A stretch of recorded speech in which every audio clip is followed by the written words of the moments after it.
If you believe a better world starts from within, you're in the right place. Welcome to Hold the Light. I'm Lori Gunning-Grossman, founder of Hold the Light Collective.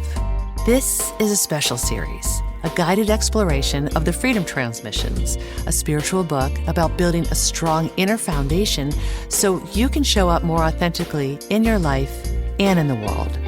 Let's begin. The Liberation from Longing, pages 162 through 171.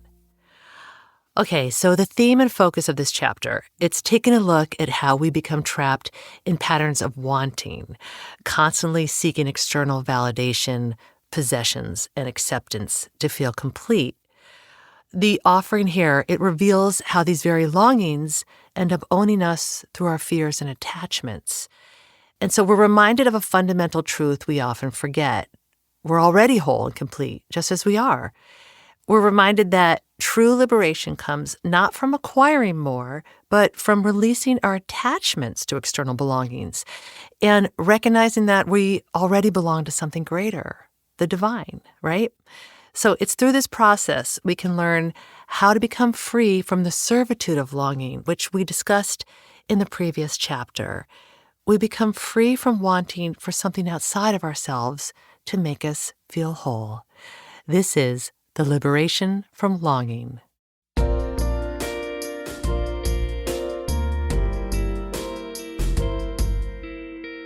Let's first take a look at how longing can keep us bound in patterns of seeking.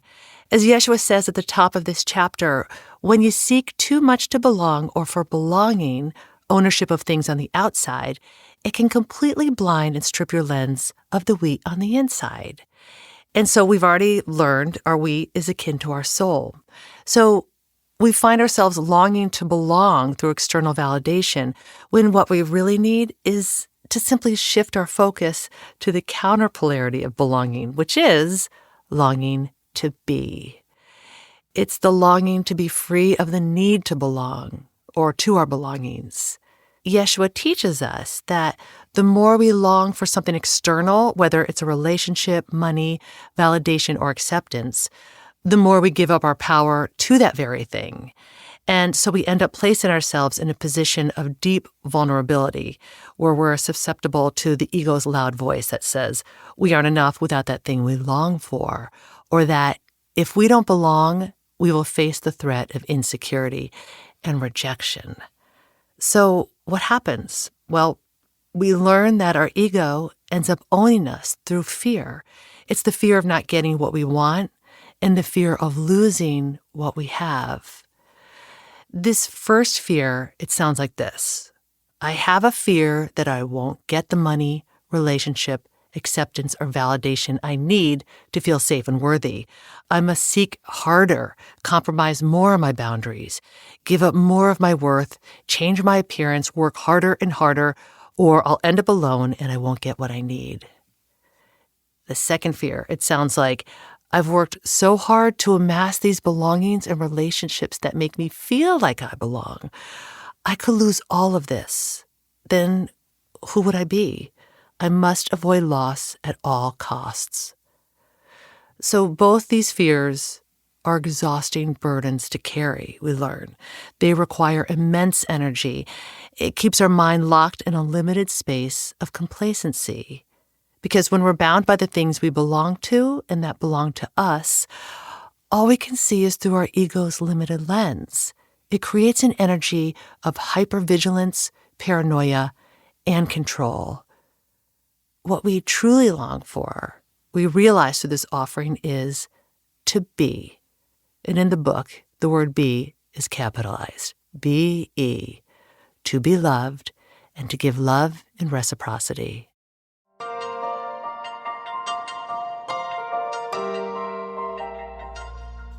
Here's a deeper truth we learn in this chapter. We don't own anything, not our belongings and certainly not other people. Some of the biggest imbalances within the structure of our world come from misguided perceptions of ownership, even our bodies, Yeshua teaches us here.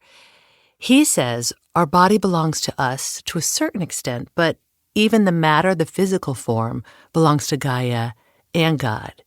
He says, you belong to God, and God, the light, belongs to you. Nothing within the physical form do you truly own or control. So here's the question we're posed. Will you belong to God in humility? Will you belong to peace? Or will you belong to fear and victim consciousness? This is our journey. It means giving over to allow spirit and truth into the things you deny or withhold from yourself. And we learn when we deeply belong with the divine, it sets us free from everything external. It liberates us from fear. And that no matter what's happening on the outside, no matter who tries to own or negate us, no matter what we have or don't have, we belong. Let's dive a little bit into cancel culture, which is addressed in this chapter.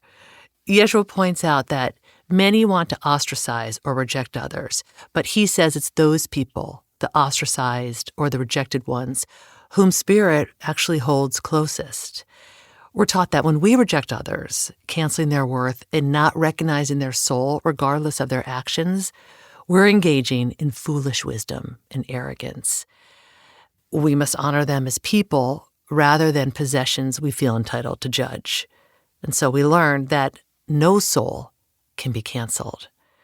And actually, when we try to negate or cancel another, what it does is it negates our own God self or Yeshua self, our own true self in essence. And at that point, we're at the mercy of our ego and fear.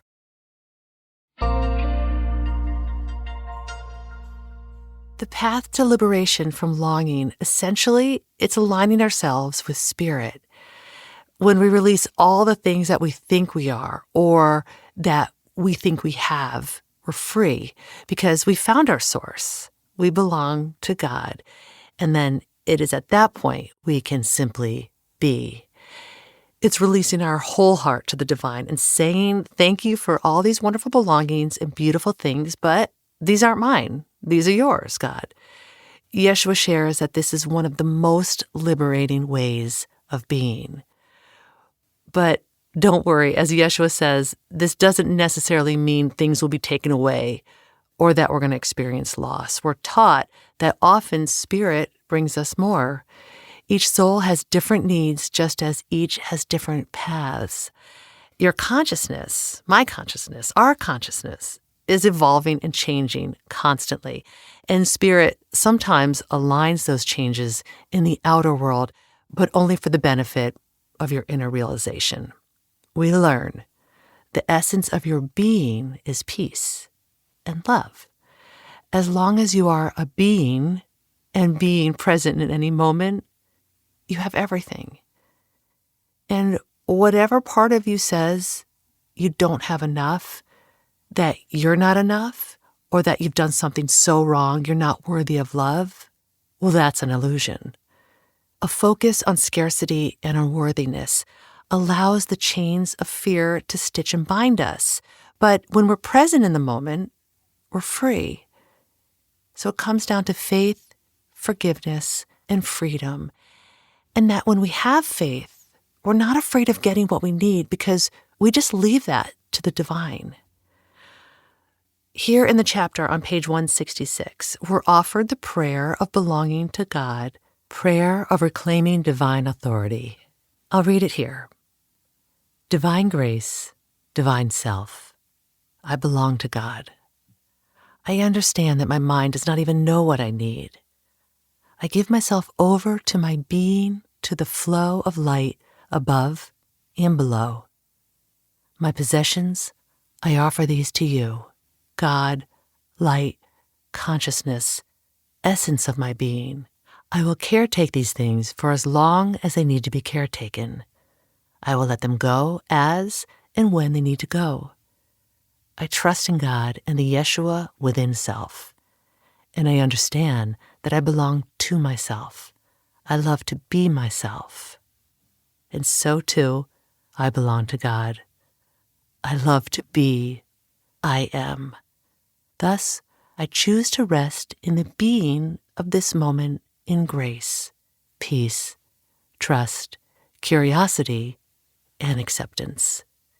In the releasing, I am the holiest of holies. Om Nami Yeshua. Amen.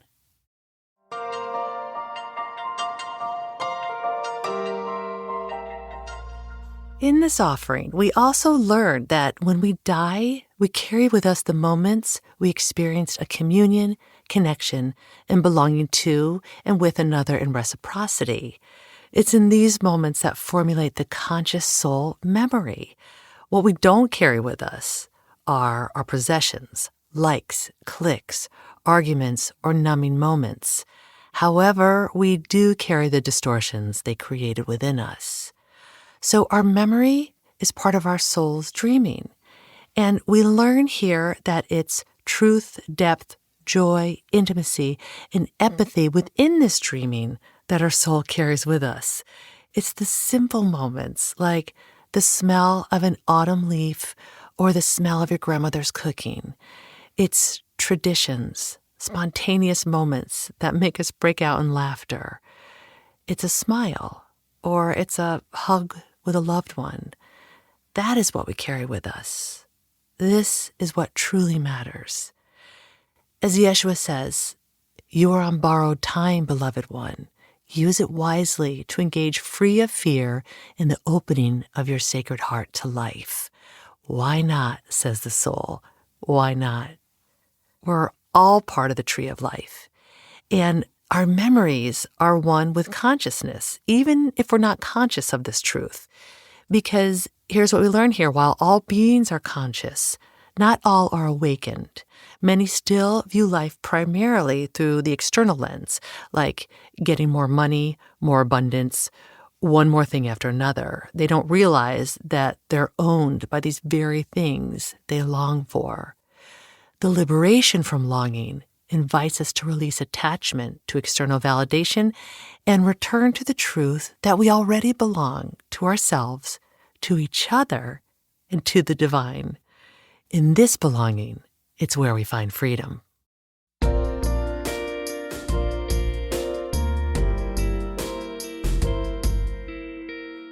And so we're to ask ourselves, who and what is it we belong to? Do you wish to be in longing? Or do you have a longing to be free?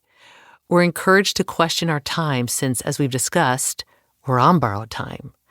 As Yeshua encourages, allow for there to be fewer strings attached, fewer commitments, fewer hooks.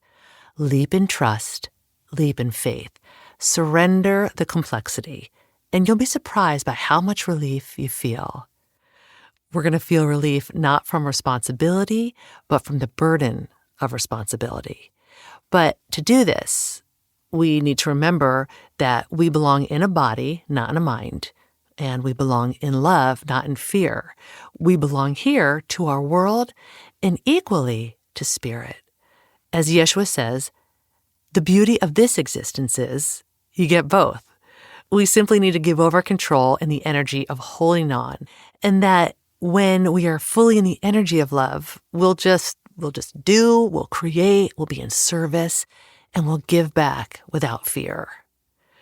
It's here that Yeshua teaches us, when you're able to set yourself free from the burden of ownership and longing, you set everyone else free too, through inspiration and example. At least those of us who are ready to join you in surrender. You show them the way, and I will show them the way alongside you. This is service, beloved. That is service.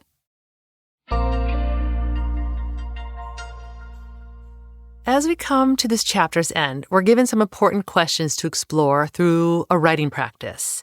Consider this a sacred covenant, and Yeshua asks us to put our answers on paper rather than just making mental notes.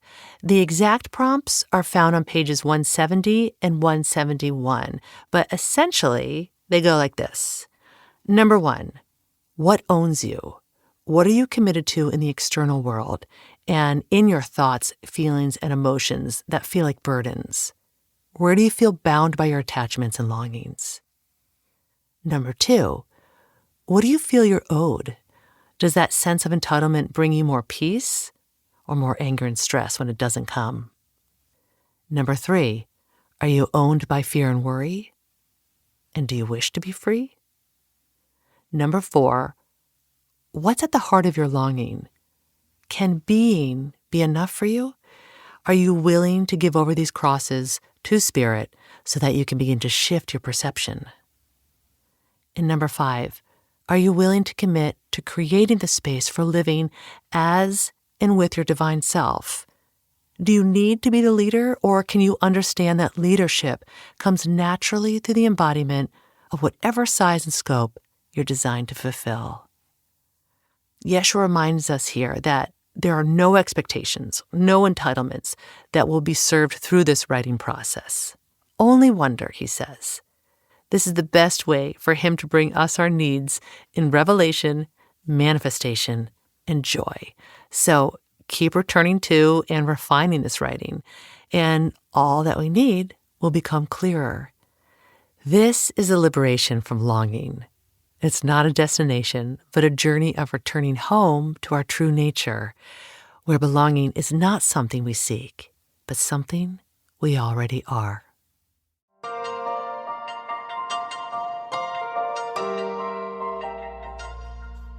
Here's your focus until the next episode. Read or reread The Freedom of Being, found in Part 2, The Freedom Transmissions, under Transmission 3, Belonging, pages 172 through 194. And in the audiobook, listen to The Freedom of Being, found under Transmission 3, Belonging. Also, there's a meditation to listen to at the end of this chapter. All links and information are in the show notes. Thanks for listening. Keep holding the light. If this series is resonating with you, I'd love to stay connected. Visit holdthelightcollective.com to sign up for my weekly newsletter, Build the Light. It's where I share good news for the soul, plus my latest events and offerings. All links are in the show notes. And if this podcast has meant something to you, the most generous thing you can do is share it with someone. Hold the Light is produced by me, Lori Gunning-Grossman, with additional producing and sound design by Jonathan Grossman, who also wrote our original theme music. Until next time, keep holding the light.